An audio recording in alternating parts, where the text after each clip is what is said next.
Menurut aku untuk mencapai Indonesia Emas 2045 ya harus dimulai dari sekarang. Gimana pendidikan itu penting, akses pendidikan, gimana kita harus bisa beradaptasi terhadap perubahan yang begitu cepat. Aku ngerasa bahwa sebagai anak, aku ngerasain manfaatnya banyak banget, bisa punya abah seperti itu. Yang bisa diajak ngobrol, yang bisa ngasih nasehat tapi nggak menggurui, yang kayak model-model kayak gitu.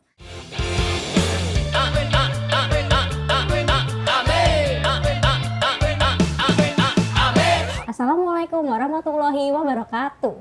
Halo sahabat, gimana nih kabarnya hari ini?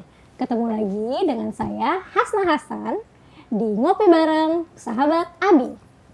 Hari ini kita ada kedatangan bintang tamu yang lagi rame banget jadi perbincangan di dunia maya. Bisa dibilang sih it girl kali ya untuk saat ini.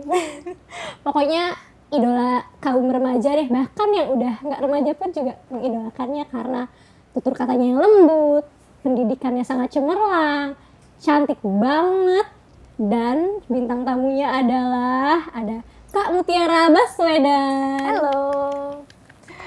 Hai Kak, gimana Hai. nih kabarnya hari ini? Alhamdulillah baik.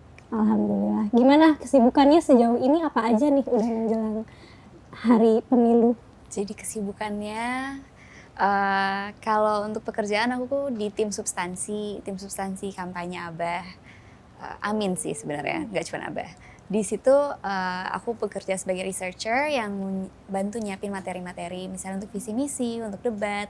Terus sekarang lagi banyak banget dapet undangan-undangan ngobrol-ngobrol kayak gini. Jadi ikut kegiatan-kegiatan kayak gini juga, keliling juga sekali-sekali. Jadi cukup seru belakangan ini kegiatan-kegiatannya. Wah, Jadi makin sibuk dong. Makin sibuk tapi seru kok ngejalaninnya, makin seneng. Ada experience baru berarti ya? Alhamdulillah dapat banyak experience baru. sejauh ini nih, apa sih yang paling berkesan? Kan kamu udah masuk masa kampanye kan udah beberapa bulan nih. Apa sih yang paling berkesan buat kamu selama masa kampanye ini? Selama masa kampanye yang paling berkesan itu kalau lagi keliling, itu ketemu masyarakat secara langsung, terus merasakan semangat mereka untuk perubahan, terus merasakan keramahan dan diterima di manapun kita datang gitu. Jadi yang paling berkesan itu orang-orangnya yang aku ketemu di semua acara, mau itu kampanye atau misalnya talk show atau podcast gitu, yang paling berkesan orang-orangnya. Berarti Katia suka ikut ya Abah kemana-mana kalau lagi kampanye? Jadi sebenarnya kalau selalu sih enggak, tapi kadang ikut kegiatannya, pengen tahu kayak gimana sih kampanye. Terus juga misalnya Abah itu kalau lagi hadir debat, ya aku ikut nonton juga sekali-sekali. Jadi ikut support lah Abah. Suka ada deg-degan gak sih pas lihat Abah debat atau Abah lagi diskusi gitu sama masyarakat? Sebenarnya kalau deg-degan sih enggak ya, karena aku ngelihatnya ya debat itu bagian dari proses demokrasi. Kita ngelihat perbedaan pendapat atau persamaan pendapat masing-masing calon. Terus kalau ketemu sama masyarakat justru lebih senang lagi kan, karena ngelihat semangat masyarakat terhadap perubahan. Terus ngerasa banyak yang bisa dilakukan oleh Abah untuk berbuat baik gitu terhadap sekitarnya. Bahkan ternyata kehadiran Abah ke masyarakat itu impact-nya luar biasa ya, ngasih semangat baru juga gitu. Alhamdulillah seneng banget ngelihat support. Misalnya kalau kadang lihat di sosmed ada yang sekarang manggilnya Abah juga gitu. Jadi ngerasa kayak kebahagiaan yang aku dapatkan dari interaksi sama Abah, dari belajar dari Abah, itu bisa dirasakan oleh orang banyak tuh, ikut seneng gitu rasanya. Paling jauh Katia pernah ikut kampanye kemana? Paling jauh so far Aceh. Wah, Ke Aceh. Di kota Acehnya Kak atau kayak Di- masuk-masuk lagi? Waktu itu di Banda Aceh, terus di sana cuman 1 malam aja sih di situ. Habis itu langsung balik lagi ke Jakarta gitu. Seru banget. Iya seru banget. Jadi bisa ngelihat ya mungkin selama kuliah kan aku sempat ada agak keliling-keliling juga gitu acara-acara kampus. Cuman sempat setelah selesai kuliah kan kerja, itu nggak terlalu banyak keliling Indonesia gitu jadinya. Sekarang tuh alhamdulillah dapat kesempatan untuk ngelihat Indonesia dari banyak perspektif gitu. Oke, berarti kamu nih cukup aktif juga ya di organisasi-organisasi. Kalau boleh tahu, organisasi apa aja nih? Karena pasti kan secara nggak langsung ke bawah sama Abah nih. Aku pernah baca Abah kalau nggak salah ketua OSIS se-Nusantara, se-nasional pas masih SMA ya. Terus juga sempat jadi rektor dan sempat jadi menteri pendidikan juga. Itu ngaruh nggak sih pola parenting Abah membawa kamu jadi suka organisasi dan lain-lain? Gimana sih kamu bisa nggak ceritain ke kita nih, sharing? Karena jujur aku suka banget ngeliat Abah tuh kayaknya bisa banget menahan emosi dan ramah banget. Itu kan pasti dimulai dari parenting di rumah. Penasaran aja apa sih yang diterapkan dimulai dari orang tuanya Abah ke Abah dan dari Abah ke anak-anaknya seperti apa sih? Mungkin ini ya, kalau Abah itu selalu mengajarkan kayak prinsip-prinsip dalam hidup. Jadi nggak didikte, tapi pelan-pelan diajarin gitu sama Abah. Misalnya pentingnya proses, terus jangan takut untuk melakukan hal yang baik. Kalau udah niatnya baik, benar caranya, ya kalau ada tantangan ya dihadapi gitu. Terus Abah itu memberikan trust ke anak-anaknya gitu. Jadi Abah udah mengajarkan nilai-nilai, anak-anaknya itu nggak dikekang gitu. Jadi kita boleh coba organisasi ini, organisasi itu, dan Abah itu nggak pernah mengarahkan. Pokoknya harus ikut jalur ini gitu, enggak. Jadi kita lebih sering diskusi sama Abah. Makanya akhirnya aku jadi terinspirasi mau ikut organisasi, mau ikut pertukaran pelajar. Itu karena dengar cerita-ceritanya Abah gitu, nggak pernah disuruh sama Abah. Aku jadi penasaran juga sih, melihat Abah ini kan sosok yang akademisi yang luar biasa ya. Ke Katia tuh ada kayak rasa, aduh pressure nih, Abah aku nih lulusan ini, terus ketua ini segala macam gitu. Ada nggak sih pressure-nya? Dan kayak aku juga penasaran sih, kalau Abah itu kayak ngasih arahan gak sih, misalnya Katia nanti pada saat kemarin lulus SMA lalu lanjut kuliah harus ambil jurusan ini gitu, atau Abah dan Mama membebaskan aja ke Katia, membolehkan saja apa yang mau Katia ambil gitu. Kalau soal jurusan, dulu pas lulus SMA, aku juga ya mungkin sama kayak teman-teman aku banyaknya tuh kayak bingung mau bidangnya apa nih. Jadi aku ngerasa bisa diskusi gitu sama Abah, sama Mama juga gitu. Di situ aku ada waktu itu beberapa pilihan, minta masukan, tapi pada akhirnya itu jadi keputusan aku sendiri gitu. Jadi Abah dan Mama tuh selalu hadir untuk ngasih nasihat, ngasih tempat untuk cerita, diskusi, dan pada akhirnya anaknya dibiarkan untuk memilih sendiri gitu. Kalau untuk pressure, sebenarnya tergantung kita ngeliatnya kayak gimana. Waktu itu pernah ngobrol sama Abah, dan Abah tuh bilang jadiin inspirasi, jangan dijadiin pressure, karena ya Tia itu menjadi jadi Tia gitu, nggak harus jalurnya sama. Kayak misalnya dulu Abah pertukaran pelajar ke Amerika, tapi aku pengen ke Denmark gitu kan, nggak harus sama semuanya gitu. Jadi Abah dan Mama selalu suportif, anak-anak yang mau mencapai apa, perlu dukungan misalnya, kayak misalnya mau daftar sesuatu, minta masukan, kira-kira ini udah pas belum ya, kayak esainya ada ini nggak ya, ada evaluasinya apa gitu. Itu aku bersyukur banget bisa dapat orang tua yang terbuka dan mau membahas hal-hal kecil gitu. Bahkan fun fact-nya katanya Abah itu di rumah punya 5 love language. Iya, lengkap. Biasanya kan laki-laki itu punya dari 5 mungkin 1 atau 2 atau 3. Abah ini katanya punya 5. Kita jadi penasaran, emang 5-5-nya tuh diborong sama Abah semua, itu tuh apa gitu? Alhamdulillah aku senang banget punya Abah Mama kayak gini. Bersyukur banget, alhamdulillah. Abah itu of course quality time. Jadi sesimpel, kan sekarang lagi sering keluar kota. Tadi malam itu baru pulang, tadi pagi subuh udah berangkat lagi. Wow. Jadi even kayak gitu pun Abah masih ngeluangin waktunya. Kita masih Abah pulang, kita duduk ngobrol, terus apa ya, dengar cerita-ceritanya. Itu quality time, walaupun sebentar itu berasa gitu. Terus words of affirmation juga dapet. Abah itu aku kalau misalnya lagi cerita gitu, nggak cuma didengerin tapi juga nggak jarang dapet kata-kata I'm proud of you, I love you, yang kayak gitu tuh disampaikan gitu. Sebagai anak tuh aku jadi seneng juga dan jadi apa ya, semakin ya semakin apa ya, semakin semangat gitu untuk Termotivasi ya. Iya, termotivasi untuk melakukan hal-hal lain. Physical touch juga Abah ya very huggable.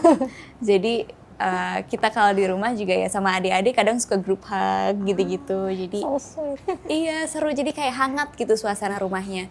Terus tadi udah 3, yang keempatnya yang gifts ya, Iya. receiving gifts. Jadi Abah itu kalau lagi keluar kota kadang aku suka nitip kayak "Bah, aku mau oleh-oleh ini dong," atau misalnya kadang suka titip pulang bawain snack. Atau dulu pas aku SD kalau pulang kantor, Abah itu bawain aku buku baru.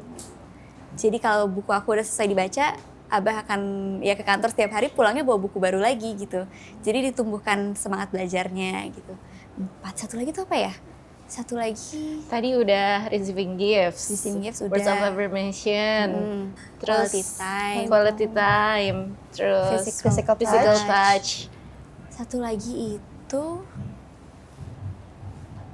apa ya? Satu lagi ya? Oh iya, lupa juga. Tapi intinya dari itu semua udah whole package, udah diborong Abah semua. Yang ini yang akhirnya sekarang kan banyak tuh masyarakat yang ngelihat, aduh pengen banget ya katanya jadi anaknya Abah, ya kan. Tia sendiri shock nggak keluar ketemu orang-orang sekarang semua manggil Abah? Itu kan Awalnya Abahnya kaget. Tia. Awalnya kaget kayak ada yang manggil Abah, Terus kayak "Hah?" Tapi lama-lama tuh ya ini sebenarnya aku pernah ngomongin ini juga kayak jauh sebelum apa ya, fenomena Abah ini terjadi. Jadi aku ngerasa bahwa sebagai anak aku ngerasain manfaatnya banyak banget, bisa punya Abah seperti itu. Yang bisa diajak ngobrol, yang bisa ngasih nasihat tapi nggak menggurui, yang kayak model-model kayak gitu.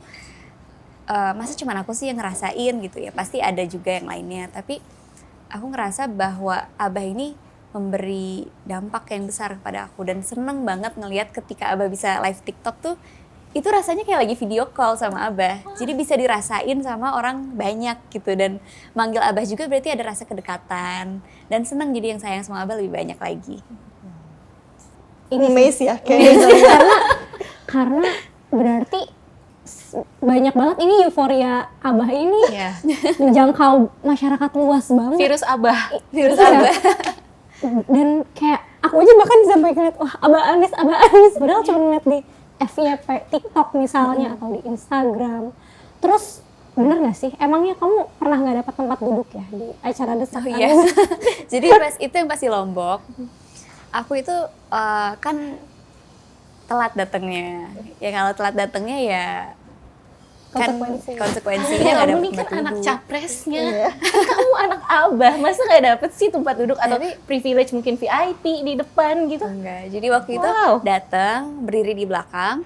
Terus habis itu kayak selama acara kan nyempil maju. Habis itu dapet duduk tapi rada di belakang.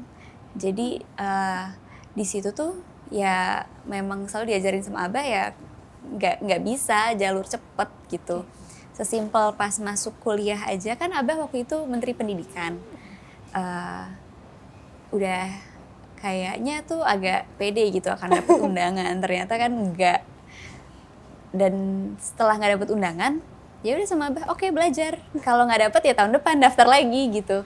Sedangkan kan banyak yang mengira bahwa kalau masuk kuliah tuh ya pakai orang dalam dulu gitu. Jadi akhirnya ya udah kita kebut aja belajar latihan soal gitu-gitu. Alhamdulillah keterimanya lewat jalur tes gitu. Alhamdulillah. Cuman emang sih fenomena orang dalam ini tuh kadang bikin orang jadi seuzon sama yang misalnya dikira punya privilege gitu. Tapi salut, aku keren banget sih. Maksudnya kamu dengan segala privilege yang bisa kamu dapatkan itu, tapi Abah memilih untuk kamu ya harus berjuang. Jadi kan ada perasaan untuk lebih bersemangat dan juga lebih bertanggung jawab sama diri sendiri pastinya ya. Ya, dan ada kepuasan tersendiri juga Betul. sih. Kalau misalnya kita ngerjain dengan usaha kita sendiri, kita bisa mempertanggungjawabkan juga ya. Aku emang masuk sini misalnya karena ujiannya lulus gitu, Betul. atau karena ya berjuang gitu. Terus kamu boleh ceritain nggak dulu pas Abah masih menjadi rektor nih, kamu kira-kira usia berapa sih dulu itu? Pas Abah rektor aku masih SD. Oh masih SD. Masih kelas berapa ya? Kelas 4 atau kelas 5 gitu. Terus kegiatan apa sih? Maksudnya kegiatan sebagai anak rektor nih, ada nggak sih aktivitas Abah yang mempengaruhi kehidupan kamu saat itu? Maksudnya yang berkesan banget.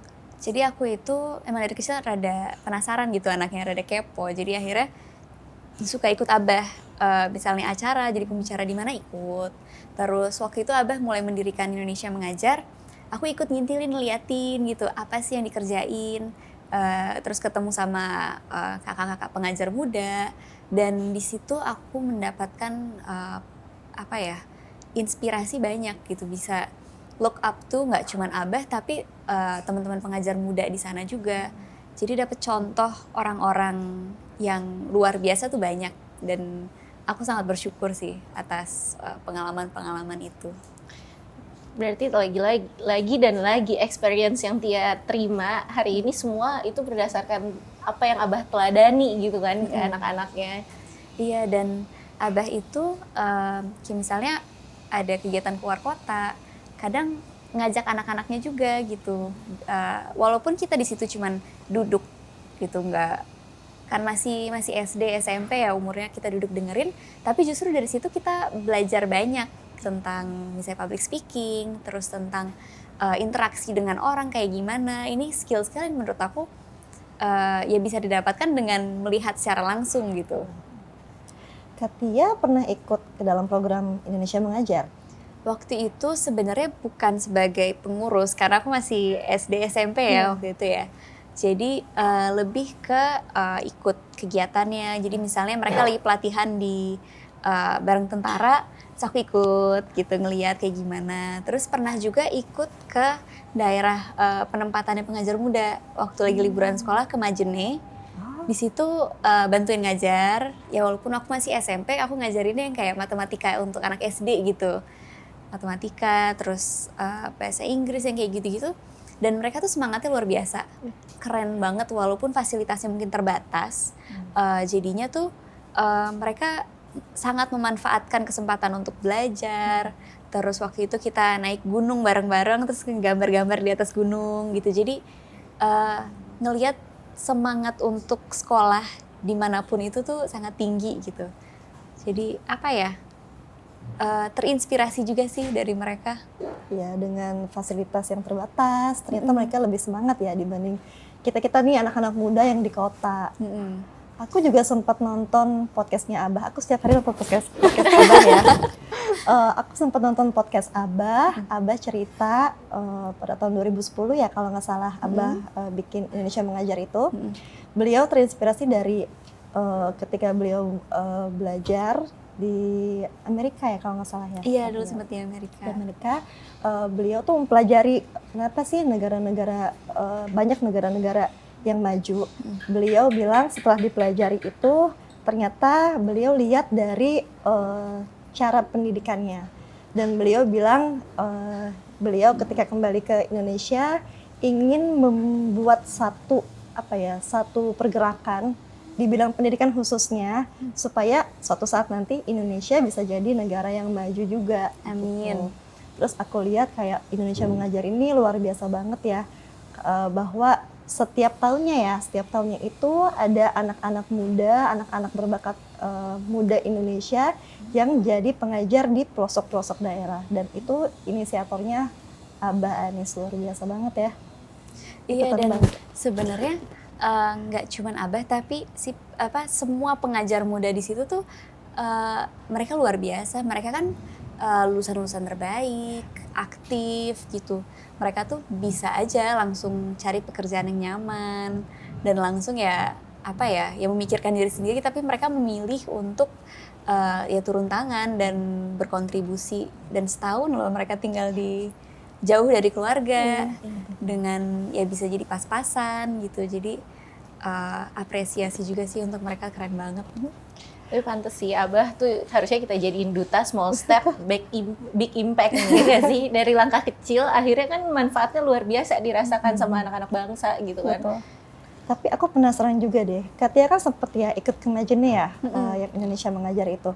Menurut Katia, ketika sudah melihat anak-anak belajar di pelosok itu, gimana sih pandangan kakak terhadap pendidikan kita nih di Indonesia?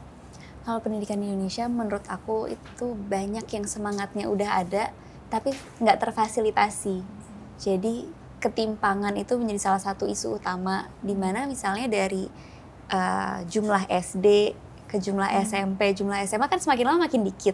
Ditambah lagi kalau udah masuk kuliah itu ya belum tentu orang tuanya bisa bayar. Kalau misalnya nggak keterima di sekolah negeri, ya swastanya mahal gitu. Dan untuk cari beasiswa, tes bahasa Inggrisnya luar biasa juga harganya gitu. Jadi nggak semua orang bisa akses itu.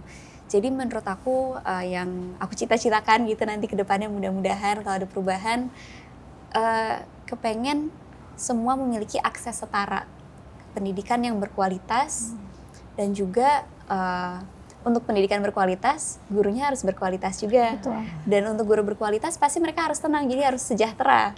Jadi guru sejahtera, pendidikan berkualitas, merata, itu salah satu impian yang mudah-mudahan one day tercapai. Amin.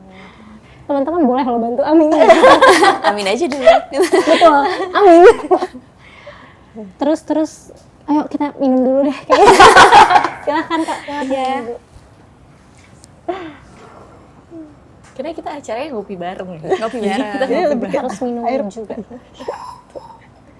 Ini kopi teh. Kopi arti.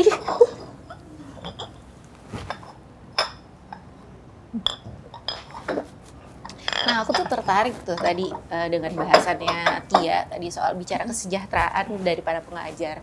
Dan itu sempat juga kita temui banyak hari ini guru-guru yang speak up, bertanya, kalau Abah nanti jadi presiden 2024, gimana nih concern Abah untuk kesejahteraan para guru, para pengajar? Karena ya tadi balik lagi, bicara majunya pendidikan itu tolak ukurnya juga dari kesejahteraan pengajarnya gitu kan.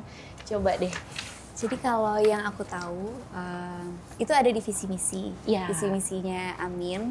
Jadi ada 28 simpul kesejahteraan. Nah di situ dijelasin secara detail tuh kayak pointer-pointer kalau guru dan tenaga pengajar akademisi itu dapatnya apa sih program-programnya, udah dijabarin sesuai profesi gitu. Untuk detailnya mungkin aku belum hafal semua, tapi memang menjadi salah satu program untuk menyejahterakan guru dan meratakan pendidikan supaya berkualitas dan terjangkau untuk semua. Udah jadi salah satu fokus ya. Oke. Itu kan kita bahas dari segi pendidikan. Kalau kita bahas yang lebih luas lagi nih, permasalahan sosial. Menurut Tia, permasalahan sosial apa sih yang akhir-akhir ini di Indonesia paling banyak tuh apa masalahnya dan gimana cara menanggapi masalah-masalah? Sebenarnya ya kalau ditanya masalah pasti banyak ya, dimanapun itu pasti banyak. Tapi menurut aku yang paling utama, mungkin aku sebut 3 aja. Yang pertama itu ketimpangan. Mau itu ketimpangan sosial, ekonomi, pendidikan, nggak punya kesetaraan akses. Setelah misalnya sekolah, udah sekolahnya timpang, lulus mau kerja susah juga gitu. Jadi masalah itu. Yang kedua tentang perlindungan anak dan perempuan. Ini yang salah satu jadi fokus aku juga. Gimana kita bisa support mereka yang misalnya sedang mengalami masalah, terus support untuk perempuan-perempuan yang mau berkarya. Kalau mereka punya anak, kan belum tentu ada support system yang bisa menunjang juga, jadi daycare gitu. Itu isu yang menurut aku hits home lah. Terus yang ketiga itu tentang kepastian hukum. Gimana yang aku lihat secara pribadi ya, hukum itu seringkali tajam ke bawah, tumpul ke atas gitu. Jadi orang itu jadi kalau memang nggak punya orang dalam, jadi khawatir selesai nggak ya masalahnya, dan juga bisa menyampaikan kritik dengan tenang apa enggak ya. Jadi hal-hal itu yang menurut aku 3 yang jadi fokus untuk aku pribadi gitu. Kayaknya daycare butuh banget nggak sih karena kalau kita lihat di negara-negara maju banyak daycare yang disubsidi pemerintah, jadi perempuan tuh bisa lebih punya aktualisasi diri lah, mungkin selain menjadi ibu tapi juga tetap bisa kerja, tapi kan keterbatasan, mungkin cari neni kan harganya juga lumayan kan. Iya. Dan Jadi mungkin gitulah haknya dikira Bisa lebih fokus berkarir, Betul. berkarya di luar gitu tanpa pusing lagi nanti anak aku siapa Betul. nih yang jaga di rumah Iya. gitu kan. karena kan ya maksudnya untuk menjadi wanita karir atau misalnya ibu rumah tangga itu pilihan masing-masing Betul, perempuan dan dua-duanya ada tantangannya masing-masing. Betul. Jadi gimana pemerintah itu bisa membantu perempuan itu mencapai apa sih yang mereka inginkan dan juga melindungi mereka dari kadang kekerasan dan kalau ada laporan itu harus ditanggapi secara serius dan juga gimana masyarakat juga bisa membantu melindungi perempuan gitu. Terus menurut kamu nih, kira-kira siapa sih yang memiliki andil paling besar untuk menyelesaikan permasalahan-permasalahan sosial ini? Semuanya. Semua. Jadi misalnya dari pemerintah itu memang mereka harus menyediakan program-program melindungi masyarakat juga. Masyarakat itu nggak cuman nonton tapi memberi masukan, kritik supaya program-programnya semakin baik dan juga ikut saling melindungi satu sama lain. Terus anak muda tuh banyak yang nggak cuman kritis online dan walaupun itu baik juga ya untuk masukan bagi pemerintah, tapi juga banyak yang udah membuat gerakan-gerakan gitu. Misalnya yang waktu itu aku lihat di Jakarta ada gerakan diet kantong plastik. Itu kan jadi ya ada yang tertarik dengan isu lingkungan dan membuat gerakan supaya kita mengurangi sampah plastik kita. Betul. Jadi gerakan-gerakan kayak gitu nggak perlu menunggu pemerintah gerak, tapi anak-anak muda bergerak sendiri pun nantinya juga bisa membawa dampak yang besar juga kepada lingkungannya gitu. Dimulai dari kita sendiri dulu Dari yang kita akhirnya sendiri. bisa menarik juga orang-orang lain untuk ikut terjun ke hal-hal yang positif dan impact-nya lagi-lagi besar lagi untuk masyarakat umum gitu kan. Menarik. By the way, ini agak jauh sih dari topik yang kita bahas dari tadi. Cuman aku sempat lihat kamu sama Mama pernah bikin video review skincare. Oh iya, yang local brand Iya, ya. itu lucu banget tuh kayak ini. Terus kita penasaran nih, karena rambut aku juga keriting. Aku salvo, kamu rambutnya nih shiny banget, kayak sehat banget. Hair care-nya apa sih? Jadi aku hair care-nya keseharian ya. Pakai leave-in conditioner, biar kan rambut keriting tuh kalau misalnya udah kering, flyaway-nya banyak ya, Betul. kayak frizzy gitu. Jadi leave-in conditioner, terus disisirnya pas rambutnya basah doang. Catat nih, catat. Dicatat ya, Kapan lagi teman-teman nih di dapet rumah. biar ya. Betul, betul. Terus pakai curling cream biar rambutnya lebih kebentuk gitu. Terus sebenarnya itu sih cuman ya ada step yang panjangnya, tapi untuk sehari-hari biasanya aku leave-in conditioner sama curling cream aja. Oke, itu ya buat teman-teman yang memiliki rambut keriting juga bisa dicatat tips and triknya. Aku tuh masih amazed banget dari tadi tuh ya, tertegun gitu ngeliat Katia kayak kok pintar, cantik gitu. Masya Allah ya. Pesona nggak sih? Aku tuh penasaran aja gitu dengan Abah dan Mama bagaimana dari kecil merawat, mendidik anak-anaknya sampai udah besar jadi seperti ini. Aku juga sempat nonton podcast yang sama Kak Mary Riana, podcast Katia sama Mama ya. Mama cerita bahwa Mama tuh sangat kasih kebebasan Katia kayak untuk daftar ini, daftar itu, terus berangkat ke sana sendiri, berangkat ke sini sendiri, itu luar biasa loh sebagai seorang ibu ngelihat anaknya sekarang udah seperti ini. Gitu. Benar. Menanamkan Apalagi- kemandirian ya. Iya. Apalagi anak kita perempuan juga ya, jadi kayak wah ini peran Mama berarti besar banget Iya. untuk mobil Katia. Peran mama itu orang tua aku dua-duanya mereka itu selalu mengajarkan kayak prinsip-prinsip yang harus kita pegang. Simpelnya itu prinsip pertama prinsip agama, yang kedua prinsip nilai-nilai yang ditanamkan misalnya seperti membantu sesama, terus menghargai proses, hal-hal kayak gitu udah ditanamkan dari kecil.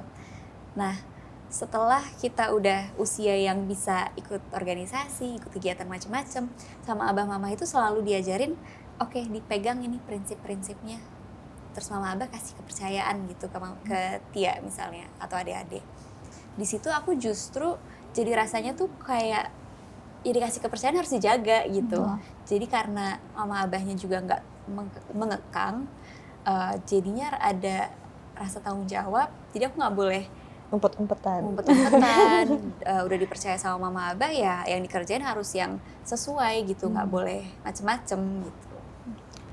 Terus kalau nggak salah nih dengar-dengar kamu tuh di tahun 2017 pernah dapat penghargaan delegasi. 2017 itu yang kayaknya ini ya, MUN. Oh itu MUN. Ada yang MUN, ada yang lomba pidato bahasa Inggris waktu itu. Oke, boleh dong diceritain ke kita tuh aktivitasnya. Jadi aktivitas selama kuliah ya. Iya. Oke, kalau selama kuliah tuh aku merasa kuliah tuh kesempatan aku untuk mengembangkan diri, untuk belajar, untuk cari teman sebanyak-banyaknya. Jadi di situ aku aktif di organisasi, sempat jadi staf di BEM, bagian pengabdian masyarakat. Terus aktif di ALSA, Asian Law Student Association. Di situ aku ketemu mahasiswa hukum dari seluruh Indonesia, dari seluruh Asia gitu, nambah network banyak banget. Dan juga aku ikut lomba-lomba, misalnya yang tadi disebutkan yang 2017 kalau nggak salah itu pertama kali aku lomba pidato, dan alhamdulillah dapat juara 3 gitu. Nah di situ aku ngerasa dari semua pengalaman itu juga ngebentuk aku jadi sebagaimana aku sekarang gitu. Pengalaman organisasi, pengalaman lomba itu aku belajar banyak dari situ dan sangat bersyukur ada kesempatan untuk aktif di situ. Di mana itu sebuah privilege juga, punya orang tua yang mendukung dan juga kuliah ya aku fokus kuliah gitu, nggak harus memikirkan orang tua makannya gimana. Jadi kan banyak nih Gen Z yang ya walaupun mereka punya kreativitas luar biasa, potensi yang luar biasa, cuman nggak semua punya privilege untuk bisa fokus pada dirinya sendiri gitu. Terkadang sandwich generation harus mikirin orang tuanya makannya gimana, adik-adiknya gimana. Jadi aku merasa itu satu privilege yang aku sangat syukuri adalah punya kesempatan untuk mengembangkan diri dan kuliah gitu. Speaking of privilege nih, aku jadi penasaran juga ya. Katia kan sempat jadi anak rektor, lalu Abah juga jadi menteri pendidikan, lalu jadi gubernur, sekarang jadi capres. Ada nggak kayak misalnya privilege yang misalnya kalau di jalan itu bisa duluan sampai atau apa, atau kayak misalnya mau nonton konser nih di DKI Jakarta bisa paling depan duduknya kayak gitu. Duduk di VVIP, nggak perlu antri. Kayak privilege yang paling aku rasakan itu justru ketika bisa belajar, bisa ikut nonton, bisa ikut ngeliat apa sih yang abah mama kerjain gitu. Kalau untuk memanfaatkan untuk motong-motong proses tuh kayaknya nggak juga ya, karena abah itu selalu mengajarkan jangan terbiasa dengan fasilitas yang ada gitu. Karena fasilitas itu ya kebetulan abah lagi menjadi pejabat negara, ya kalau udah selesai masa jabatannya udah selesai hilang gitu. Jadi bukan sesuatu yang ya aku nggak entitled untuk selalu dapet itu. Dan juga aku sering melihat ini lebih sebagai ini fasilitas yang abah dapatkan sebagai pejabat negara. Pejabat negaranya abah, bukan aku gitu. Jadi ya harus bijak juga sih menghadapi itu, karena banyak jalur-jalur cepat yang sebenarnya banyak memanfaatkan itu, tapi aku rasa itu bukan tempat aku gitu. Luar biasa ya. Di mana anak-anak pejabat lain ada yang sangat memanfaatkan privilege itu, Katia memilih untuk tidak. Minimal kemana-mana dikawal ya kan, pakai strobo, pakai strobo. Mobil aku nggak pakai strobo, aku dulu kuliah tuh nyetir sendiri. Terus kadang kan ada yang nanya, kok nggak ada ajudannya? Emang aku sesibuk apa gitu ya? Maksudnya untuk aku kan bukan seseorang yang menjalankan tugas negara. Aku ya kebetulan orang tuanya bekerja sebagai pejabat negara, tapi ya kehidupan aku sehari-hari sama aja, nggak ada yang berubah gitu. Bahkan ada video viral Katia ini nunggu angkutan umum di halte bis gitu kan, itu kan jadi satu ketertarikan masyarakat. Dia ini anak gubernur loh saat itu, tapi kok dia mau ya duduk sendiri, bahkan ditemuin sama masyarakat yang lewat, kayak ini anaknya Pak Anies Baswedan beneran nih ada di halte, kan kayak itu fenomena unik gitu loh, dan nggak banyak terjadi, karena yang kita tahu gitu banyak anak pejabat ya tadi balik lagi memanfaatkan privilege itu. Kok bisa beda sih? Sebenarnya apa ya, aku nggak merasa bahwa naik public transport itu hal yang salah juga gitu. Jadi ya karena itu lebih efisien, terus apa ya, kayak nggak ada salahnya juga kalau emang lebih nyaman naik public transport. Betul, ya lebih cepet ya kenapa enggak gitu. Nggak berarti harus kemana-mana memanfaatkan ya kalau ada mobil. Terus lebih enak juga sih kalau Lebih efisien nggak sih? lebih Apalagi efisien. kan kita bisa lihat ya sekarang legasinya Abah di DKI sendiri, untuk bicara transportasi umum itu semuanya udah jadi lebih mudah. Betul. Gitu kan, Dan semua lebih udah- nyaman. dan lebih nyaman. Itu yang penting, rutenya banyak, terus juga linknya lebih luas gitu. Kenapa sih nggak Iya. bisa tuh anak-anak muda sekarang? Nih ada inspirasi kita nih. Enggak, soalnya banyak yang ngira kan, ya apa ya, aku juga kadang suka bingung kok dipertanyakan gitu kalau aku naik MRT itu kayak, lah memangnya kenapa gitu, karena emang lebih cepat dan aku merasa aman juga kok di situ. Dan jabatan Abah itu ya bisa selesai kan selama selesai menjadi gubernur, jadi ya aku terus memanfaatkan MRT seperti biasa gitu. Jadi nggak ada supaya kehidupan aku ya berjalan biasa aja, nggak perlu tergantung pada jabatan orang tua gitu. Luar biasa banget ya. Sebenarnya sih mungkin emang menurut Katia itu hal yang biasa aja, tapi sebagai masyarakat luas nih kan, Sebagai netizen ya. ngelihat anak-anak yang lain Iya. kok beda gitu. Jadi sebenarnya yang masalah bukan di Katia, mungkin pandangan orang lain aja yang terbiasa melihat yang seperti apa ketika melihat Katia, jadi agak kaget gitu. Terus Kak, ngomongin lagi kembali lagi ke sebagai Abah, sebagai calon presiden, kamu ada nggak sih overthinking sebagai anak? Misalnya apa sih yang kamu pikirin banget? Kalau sebagai anak yang aku khawatirkan paling ini ya, kesehatan. Jadi sebagai anak tuh yang aku lihat, aku bangga gitu sama Abah bisa memperjuangkan sesuatu yang menurut aku baik. Dan juga Abah berani menyuarakan gitu, dimana ya belum tentu semua orang berani seperti itu, dan dengan cara yang mengubah suasana pemilu menjadi lebih membahas rekam jejak, gagasan gitu. Jadi sebagai anak aku bangga, dan overthinkingnya paling ini sih kayak Abah tuh takut kecapean, terus ya berdoa aja keselamatan dan kesehatan Abah. Itu sih yang jadi pikiran aku selama ini.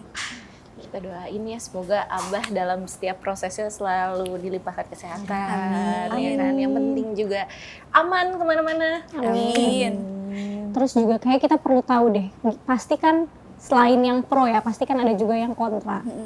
Mungkin ada yang ada hate speech ke Tia, atau mungkin hal-hal yang kurang enak lah. Bagaimana sih Tia untuk menghadapi itu semua? Untuk nanggepin misalnya serangan-serangan Betul. di sosmed ya.